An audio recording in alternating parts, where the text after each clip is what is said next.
nice. Talk to me honestly. Look in my eyes. Don't let it fall on me. Say you're a good guy. Make me believe it. Don't wanna hear it. I wanna see it. See how. Rewind. When we rewind, feels so nice. So I saw recently that Martell Holt pretty much got away with fraud for right now. The couple that paid him to build an addition to their home, and he took all of their money and then filed for bankruptcy protection.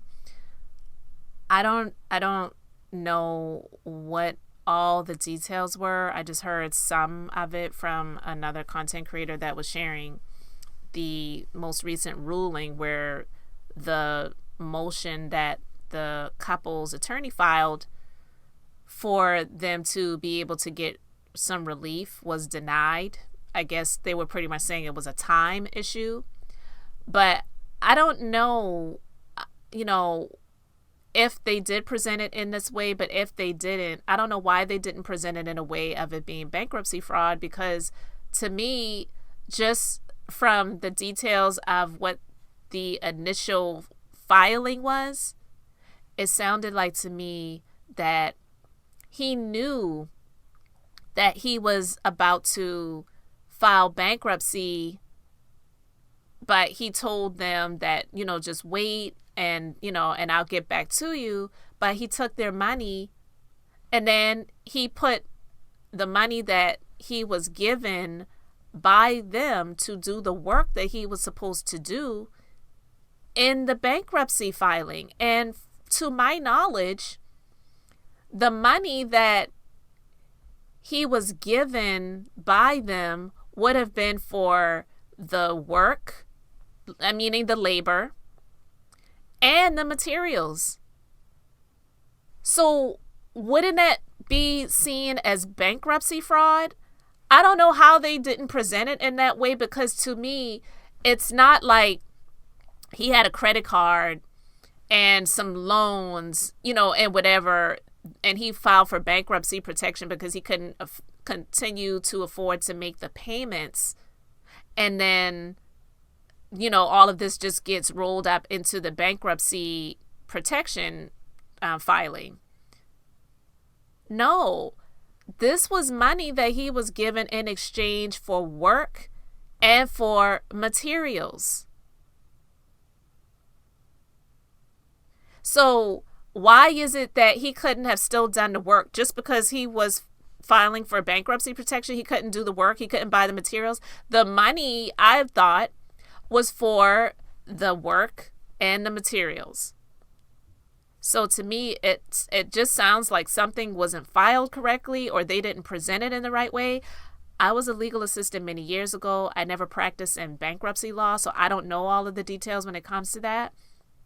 But to me, it just sounds like something wasn't filed correctly, and it's sad that these people, I feel like, were duped and tricked, lied to, and stolen from. Like, honestly, to me, it comes across as you stole it. And it kind of reminds me, in my situation was many years ago, and it was not something that was as large, but to me at the time, it definitely was big, because I had hired someone to do some work at my home. I had a deck built, and then they were also supposed to do some other landscaping and some other things, and water features and sprinkler systems, all that other stuff, right? And I had given the person all of the money. Now, they had already built the deck, but they didn't complete a lot of other things. And the money that I gave was for the cost of the materials and the labor. I had paid everything. And foolishly, I did that. That was a long time ago. I learned the hard way. You don't pay anybody all of the money until everything is complete. So that's something, it sounds like, that's what they did too. But also, anyway, but no, what I'm saying is, when the person didn't complete the work, and they kept giving me excuses as to why they weren't able to get back out when they said they were going to get back out. It was just a lot of back and forth. And finally, the person admitted that they had used my money to use the money that I had paid for something else that they had to handle or whatever. And I was actually surprised that the person admitted it to me, because it wasn't even someone that I knew personally. This was someone that I had hired to do a job. So when they admitted that to me, I was furious. I wanted to press criminal charges. I actually contacted the police because to me that seemed like theft. And where I am, located, they said, unfortunately, because the person had already done some of the work, it cannot be seen as theft. You have to take them to court. And I did. I sued them in civil court, and I got a judgment that I wasn't able to collect on. But I'm just saying, and it wasn't for anywhere near what these people had paid Hotel to have this addition built to their home. But what I'm saying is the money that was paid by them was to do the work, to do the labor, and to get the materials and everything for the labor to be done. So what did him filing for bankruptcy have to do with them not getting the work done? To me, that seems like theft, and he took their money and he didn't do anything. Where did the money go? Where did the money go? So honestly, I feel like they should have sued him in a different way, not just under the bankruptcy thing, because to me, that sounded like theft and fraud.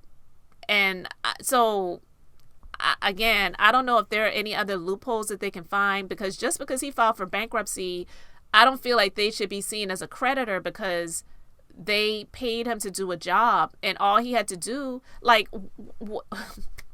yes, I know he doesn't have a builder's license. So again, like I said, it's fraud.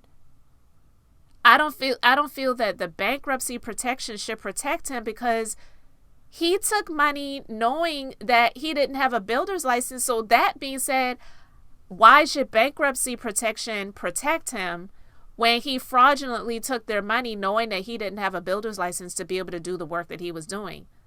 So I don't think it's over for them if they keep pursuing it in a different way, if that makes sense.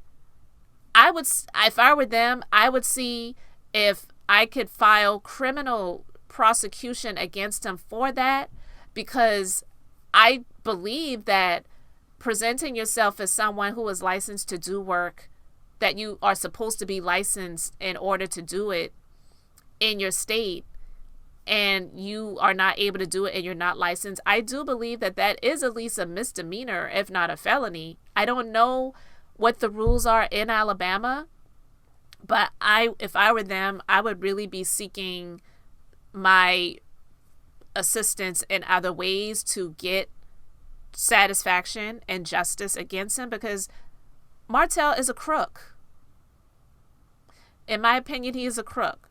Anyone that would do something like that, he needs to have accountability accounted towards him. And I'm just not buying that he should be able to get out scot-free because the bankruptcy ruling is that they cannot pursue, the money from them and be excluded from the bankruptcy class. To me, it sounds like things were not explained in the right way, and they should not have even been seen as a creditor. And he legally should not have even been able to take their money because he presented himself as a builder when he doesn't even have a builder's license. And they didn't know that. So I don't know, guys. To me, it just sounds like something wasn't done accurately. Again, like I said, I was a legal assistant many years ago. Bankruptcy law was not my, was not my thing. So I don't know a whole lot about that. But just based on the things that we are aware of and have been made privy to, it just sounds like he just outright scammed them. And I don't believe that he should be getting protection in a bankruptcy protection, because I believe bankruptcy protection does not protect you from fraud. So you guys can let me know your thoughts about all of this in the comments, because I'm just disgusted by it. And I hope that they are pursuing some other remedies in this matter, because that's just no joke. If he took their money and used it for other purposes, they should be able to get that tracked. That should not be something that he could get protection from, because it's fraud. It's heavy. I'm angry, like it's my money, but I can't stand this guy, you know. So I hope they get justice in this situation. Hey guys, welcome to the Being Beautifully Honest podcast and channel. Thanks for being here, being subbed. If you're not, hit the button, and if you're listening on YouTube, hit the like. It's like walking in the room and hitting that light switch. Let's brighten up the place and get into the holy mess.